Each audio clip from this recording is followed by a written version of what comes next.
as long as you understand the basics, you can operate as an investor. And believe it or not, you'll be better than 70% of the people out there that are investing today because you'll know more than they do. So, take the time. It's something that you can do.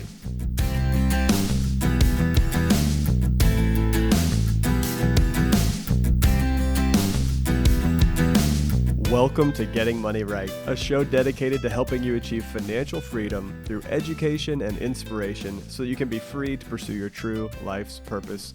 We're your hosts, David Thompson and Leo Sabo. In this episode of Getting Money Right, we're going to be talking about investing mistakes. Yes, some of our own personal mistakes and mistakes that others have written in about making in their course of investing. And of course, our goal and the heart is to equip you to avoid making some of these mistakes yourself. Yeah. It'll save you literally thousands and thousands of dollars if you learn from other people's mistakes, especially on investing, and it will allow you to have a lot better rate of return and long-term growth in your investments.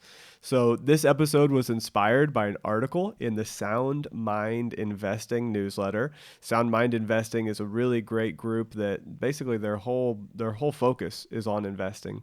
They do it with a biblical perspective, and in this particular newsletter, they did an article called "Are You Making Any of These Common Investing Mistakes?" This was written by Austin Pryor and Matt Bell July 29th of 2020. And so it just came out a little while ago, and we were reading it and thought it was great. It inspired us. We'll pull a few quotes from it, and then we'll also share some of our own thoughts and inspirations behind what it's looked like in our life. So, Leo, what are some of the common mistakes, and how did this article strike you? Like, what's going through your head? Yeah, so what happened is I got the newsletter, I started reading through it, and it was reading my mail a little bit because I made those same mistakes myself.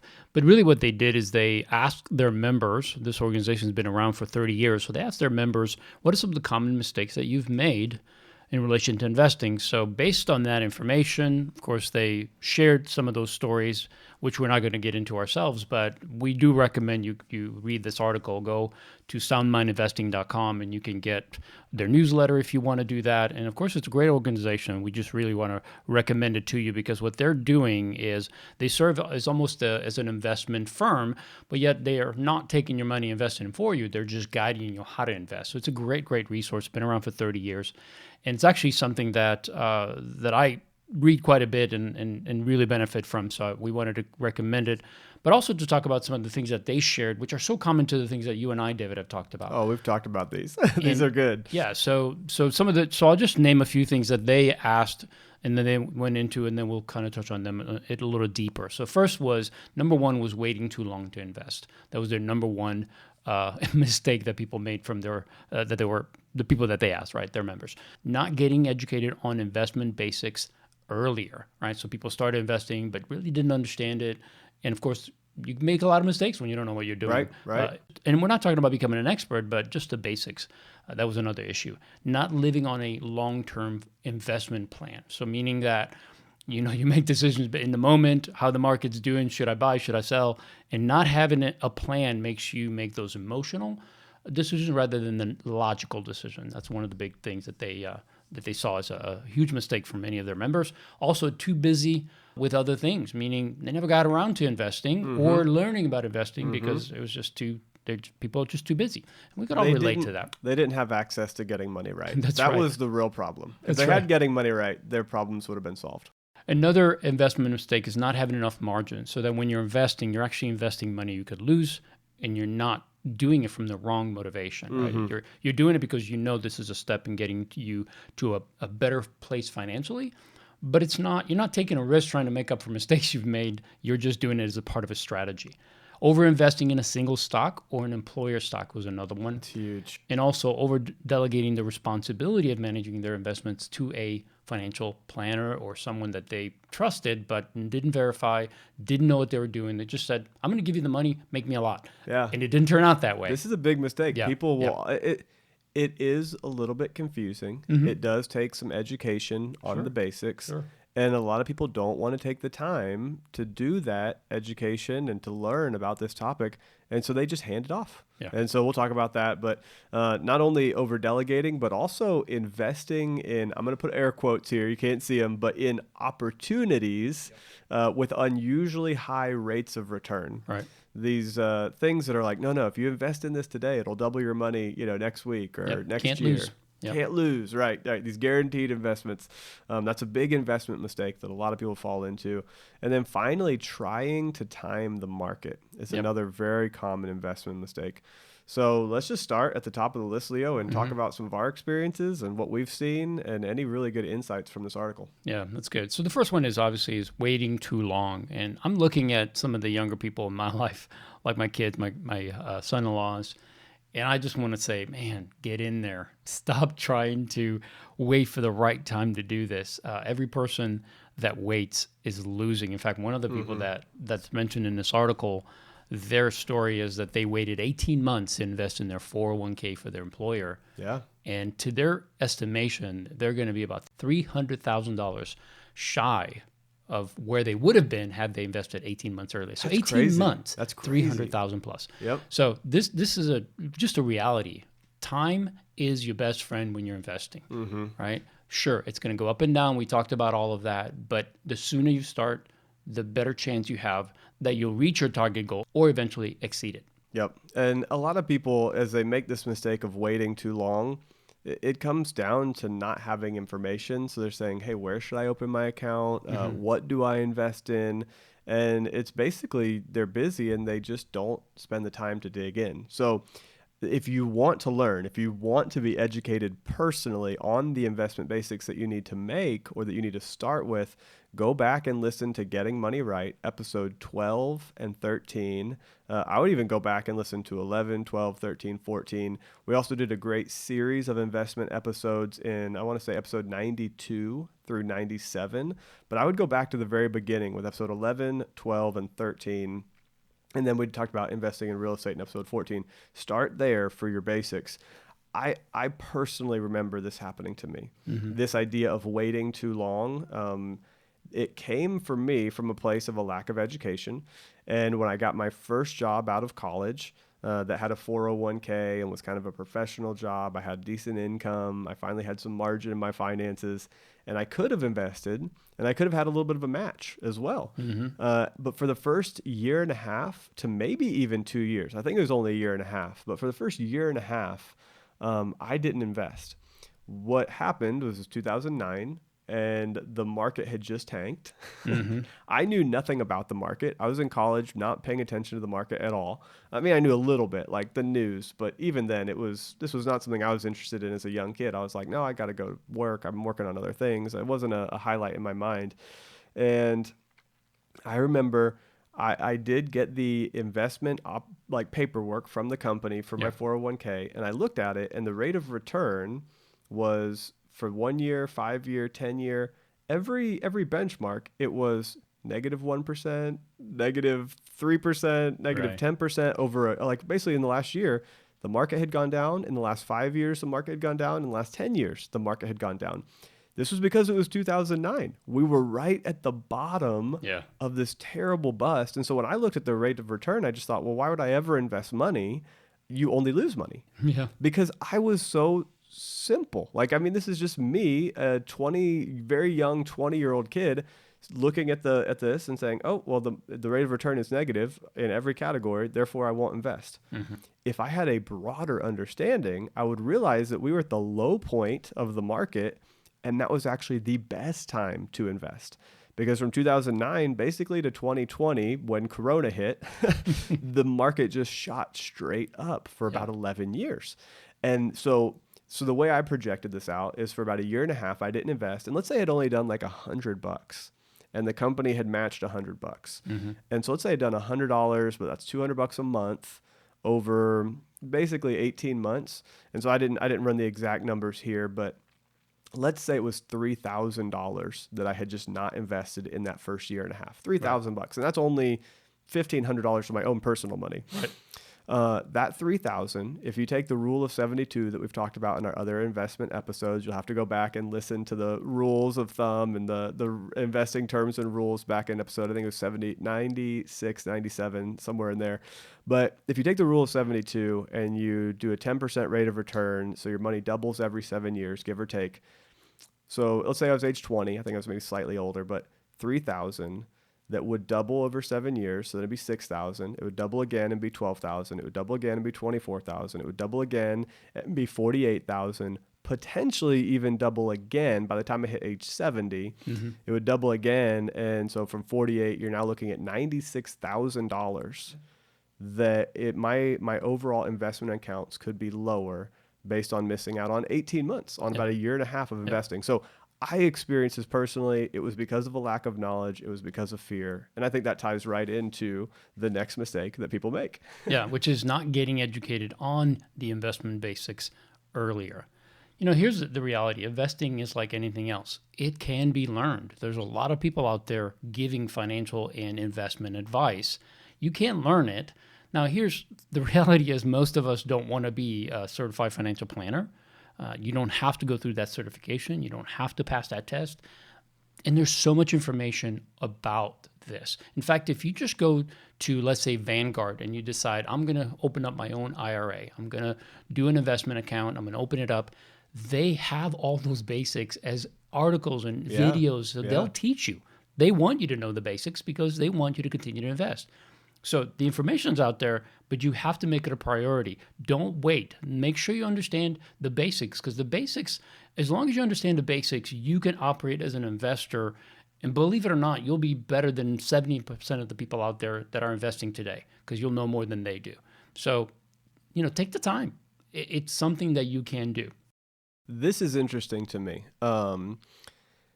So if we make this a rule in our financial life that you don't invest in something that you don't understand, and you do need to understand the basics before you jump in, I actually probably made the right choice by not investing in the stock market when I didn't understand it, even though that choice will cost me potentially like $96,000 by the time I reach age 70. Honestly, it was probably the right choice to first get educated and then begin investing. Yeah. And so because I could have invested in something that would have been super foolish because I didn't understand it. Right. So here's the point. At that age, at that time, if I had taken 2 to 3 hours to listen to, now Getting Money Right wasn't invented yet, if Getting Money Right was out there and I could have listened to episode 11, 12, and 13, and that's about an hour and a half. Yeah. And then if I had listened to episode 92 through 97, which is again about 2.5 hours, they're about 30 minutes each. If I had listened to about 4 hours of podcast, I could have had the investment basics that I needed to then start investing and earn an extra $96,000. Yeah. Think about that. 4 hours of time invested. Now, this is my particular situation where I had a little company match and I probably could have done $100 a month. This is based on a lot of different unique nuance in my life, but $96,000 that 4 hours of education could have saved me. Now, the good news is I ended up getting that education about 1.5 years into my job. And I ended up starting my investing opportunities about 1.5 years into that job. So now I've got the rest of my life to earn and grow and learn. So thankfully I did get educated. I only missed out by 1.5 years. But that 1.5 years is about $96,000. Yeah, and consider that you were only 20 when you didn't make that decision, but you were only maybe 22 by the time you did. Right. And so you've got literally 40 plus years before you're looking at actual retirement. So yeah, you guys are going to be okay.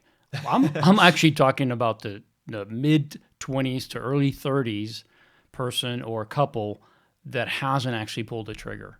They're trying to build up their lifestyle. They're trying to buy a house. They're trying to do all these things.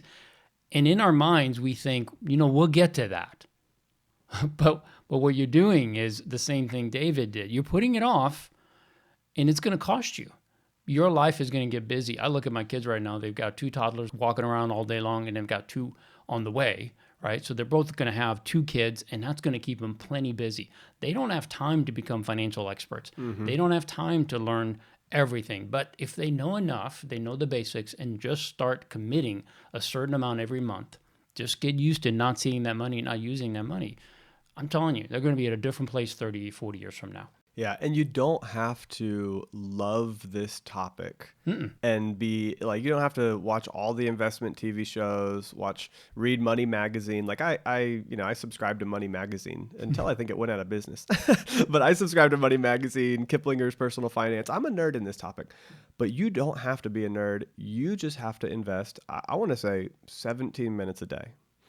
Listen to a podcast like Getting Money Right, or another great resource. Harry Stout was on our podcast a little while ago. Yep. He wrote a book called The Financial Verse, as in the universe of finances.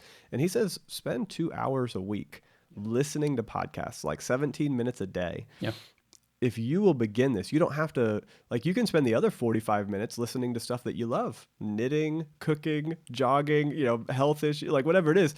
But spend 15 to 17 minutes a day understanding something in this area of personal finance and investing, and it will dramatically change your life. Mm-hmm. That's good. So next one is not investing on a long-term plan. Problem with doing any kind of financial decision or making any kind of financial decision is that if you don't have a plan, it's going to be based on emotions. It's going to be based on what other people are saying or doing. So it's really important that you have a plan for investing. You should have a certain amount that you're putting. Maybe it's a percentage of your income that you should continue to grow, maybe get it up to 15%. If you can do that, the sooner the better. But then you have to have a plan on how you're going to do it. And again, this kind of goes back a little bit to the basics. If you understand how to spread out your investment over several areas, what we call diversifying, if you understand that you don't time the market, that you just consistently buy what we call dollar cost averaging, if you understand these basic things and you just continue to practice these things, then it'll keep your emotions hopefully mostly out of it. It's not that you won't have emotions about it, but if you logically make these decisions and stick to that plan, it's like budgeting, right? Budgeting for us helps us to stick to our overall financial goals because it sets limits, right? If I want to buy something, I have to look at the budget and say, can I do this? Or do I need to save for it? Do I need to wait? It's the same thing with an investment plan. It allows you to put a plan in place that you stick to, that you've thought about all those emotional things and say, okay, I'm not going to sell when the market's going crazy, up and down, try to time it.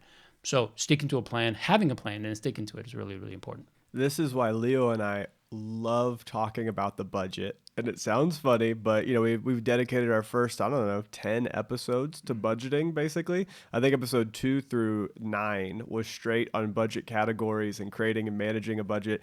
The important thing here is every time somebody comes to me and asks me about investing or about buying a house, buying a car, you'll hear this on the show all the time. I go back to the budget. Do you have that in the budget? Let's look at your actual numbers. Can you afford to invest? I don't know. Let's look at your budget. How much debt do you have currently? How much do you have left at the end of each month to begin putting aside towards savings until you have an emergency fund, and then begin investing long term? But that lifelong plan, that bigger plan is huge. Before you can invest, you need a longer plan, not just an investment plan. You need a lifelong plan for your finances, a month-by-month budget with an understanding of what that margin will be as it grows, and then an investment philosophy. And if you don't have a philosophy that you've written down about how you invest, then you will get carried away by every whim. Every opportunity, every unique individual stock that comes along, you're like, oh, I need to just jump on that right away because you don't have a philosophy in place that guides your decisions. If you want to create a good investment philosophy, listen to episode 11 through 14 and listen to episode 92 through 97. Those will guide you in building your own investment philosophy so that you don't get carried off by the fear of the news or the whims of a magical opportunity to double your money. It will educate you. Yep. That's good. So the next one is over-investing in a single stock. We've talked about this, but obviously, buying individual stocks is not a bad strategy. It just can't be your one and only strategy, right? If we look at the market right now, what's been in the news are the top tech companies, right? It's Amazon, it's big time. Facebook, Google, which is Alphabet. Yeah, it's Tesla. Yeah. Oh, Tesla, big time. So there's a lot of companies there. Well, I won't say a lot. Actually, there's very few companies that are making incredible gains, right? And that's in the news. Everybody talks about it. So everybody's thinking, well, maybe I should do that, All right, I should go in that direction. And if you do that and you put all your money in that stock and that stock begins to dive down, which everything goes up and down. Nothing goes up forever. Please understand that. So right now, Tesla may be looking like the next Amazon or whatever. You know what I mean? I mean, people usually say that. In fact, there's a newsletter that I get in my feed all the time, and it annoys me actually at this point because they use this marketing strategy to say it's like buying Amazon when it was X, in single dollar digits. And really what they're trying to say is, here's the next Amazon, jump on this, get on our newsletter, become a member. That's great. Good strategy for them, I guess. But if you think about investing that way, I'm going to find that one investment. Right. And I'm going to put all my money in there and it's just going to skyrocket and I'll be rich. It's foolish. In fact, there's a proverb that's more than 3,000 years old that actually says that, to take your money and to divide your investments among many places, for you do not know what risks may lie ahead, right? We don't know the future. We don't know how a company stock's going to do or how a single stock's going to do. Yes. And it's okay to do some, but it's not okay to put a majority of your money in that. Absolutely. Diversification is key here. And diversification is the fancy investment term for this idea of just dividing your money across several investments. And the risk. Right? Because some will go up and some will go down. But overall, you'll gain. Yep. So diverse or divide your investments, spread the risk across multiple categories. So you don't want it to all be in technology. You don't want it to all be in healthcare. You don't want it to all be in real estate. You don't want it to all be in consumer staple goods. You want to divide it out across multiple industries and multiple companies. We talk a lot about this in our investing series, and we go into buying mutual funds and exchange traded funds and index funds and looking at a fund that carries 100 different companies inside of it. Right. So you're immediately getting 100 investments instead of one single company investment. So you're immediately diversifying. And you could do that 5 times with 5 different funds, and now you have 500 companies that you're invested in. There are some investment funds that invest in like 3,000 companies. So in one purchase, you could own 3,000 companies. That's pretty neat. That is the neat thing about our market today. We have a very mature stock market, that there are some very good options out there that let you immediately diversify and get a full breadth of what's happening in the stock market. So definitely go back and check out buying mutual funds and exchange traded funds in our previous episodes. Do not invest in a single stock with the majority of your investment dollars. I would say if you ever do a single stock, which is not the end of the world, we talked about IPOs, initial public offerings, and we talked about single stocks back in episode 67. And we talked about these new companies that are launching into the stock market and how there might be some opportunity there, especially this past year. But I would not personally ever invest more than 5%.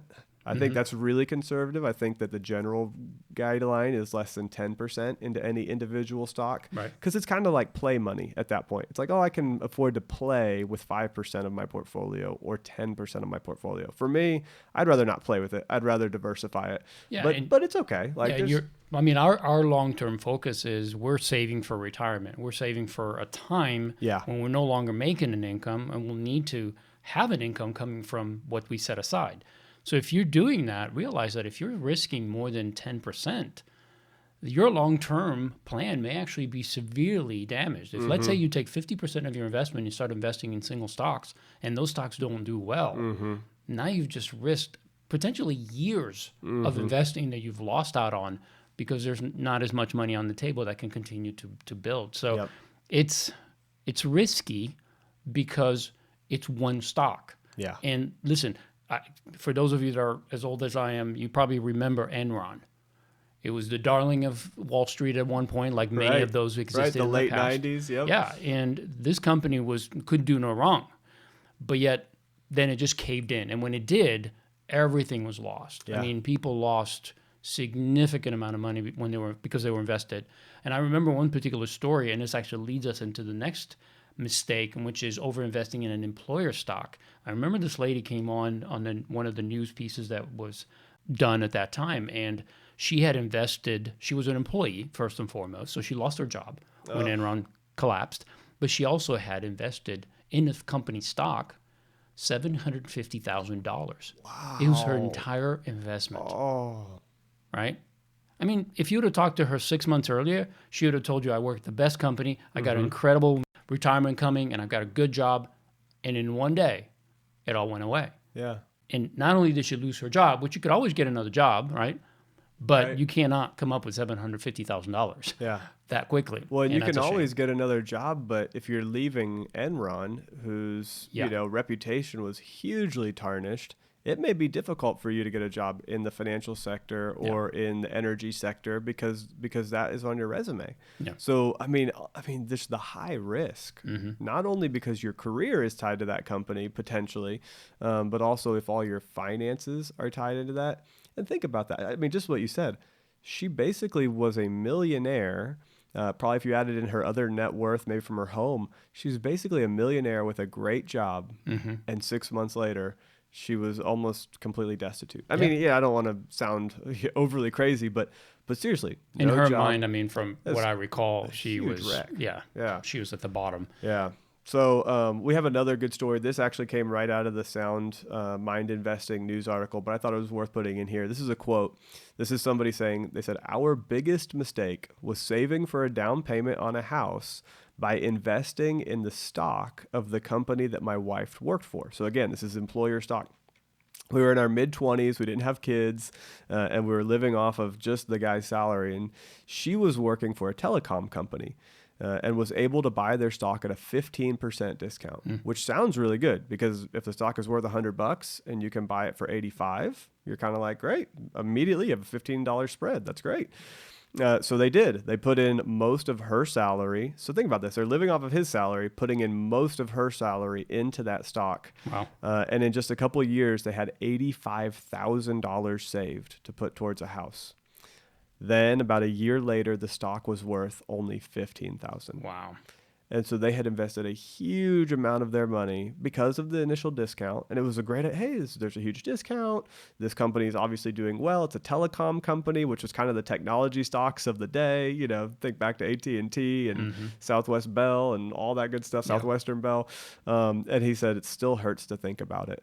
So that's the end of the quote there. But again, we want to remind you a general guideline is somewhere between 5 to 10% of your total investable assets into any kind of company stock.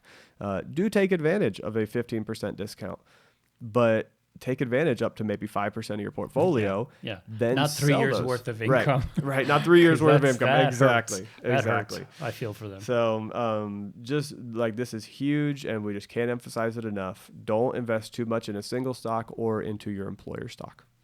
So just a couple more here as we close is one is over delegating the responsibility of managing their investments. So these are people who hired a financial planner or somebody who invested their money for them, but unfortunately they did not know enough about this person or about this investment and they just trusted the person. So that's one of the things that happens there. That ties into the other common investment mistake of investing into opportunities with unusually high rates of return that end up being scams or ripoffs, or they have super high risk and the person didn't know it. And then the final common mistake is trying to time the market. And we did a whole bunch about trying to time the market in our investment series in episodes 92 through 97. So go back and check those out. These are the common mistakes. These are the things that we've all done. I started out the episode talking about the one I did, waiting too long, not getting educated in the basics early enough, not living on a long-term plan, too busy with other things, not having margin, like an actual budget and savings before you begin investing, over-investing in a single stock, doing an employer stock to too high of a degree. All of these different things is what can set your investment plans back. And so we hope this has been a great episode and we hope that you've enjoyed it. Yeah. Well, thank you for joining us for this episode. And if it was helpful to you, you can hear more by subscribing to our podcast, either on Apple Podcast or any other app that you're using. And if you'd like what you're hearing, please rate and leave us a review so that more people will find and benefit from this content. To gain access to the podcast show notes, financial tools, and other relevant content, visit leosabo.com, where you can find out more about what I'm doing and some of the tools that are available to you. So please go check that out. David, where can people go to find out more about what you're up to? Yeah, come hang out on stewardshippastors.com. We've got a bunch of great resources, videos, and tools, a little bit towards your personal finances, but really a biblical perspective on managing money well and how to help churches and pastors to create and share this kind of biblical stewardship material with their congregation. So come over to stewardshippastors.com and especially check out the book, Jesus on Money, by David Thompson, myself, and come check it out. I think that you'll really enjoy the opportunity to dig into what Jesus said about stewardship, finances, possessions, money, and what it looks like to be a good manager. Well, again, thank you for joining us, and we hope that you'll join us next time so that together we can keep getting money right.